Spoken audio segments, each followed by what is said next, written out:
ეს მთელი დღე მსვლელობას მოუწოდით სტუდენტებთან ერთად.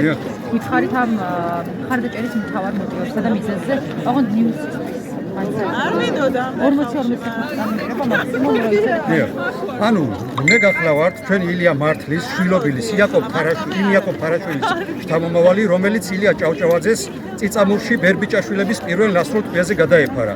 აქედან გამომდინარე, როგორც საერთაშორისო სასულიერო თეოლოგსაც არ მაქვს უფლება რომ არ დაუდგე ჩვენი ქვეყნის მომავალ თაობებს გვერდით.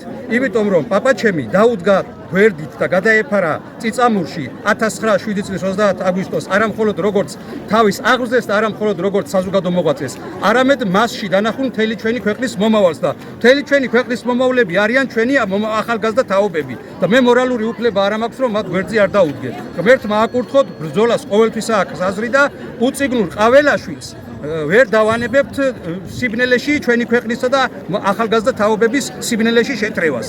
იმიტომ რომ დავიზარდეთ ალგეც ლეკვები მგლისანი და არ არის სამაგათო უწიგნურობის და სიბნელის დრო აღარ არის მით უმეტეს 21 საუკუნეში. გაკურთხოთ შვილო ღმერთმა, დაგლოცავთ სახელით მამისა, ძისათა და სულისა წმინდისათა.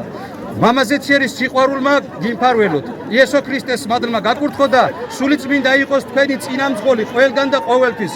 ყოველ კეთილ და ღვთისმიერ საქმეში. მაცხოვრის ჩვენის იესო ქრისტეს სახელით იხარეთ ორთავე სოფელსა შინა. ამინ. გამინ თარაშვილი.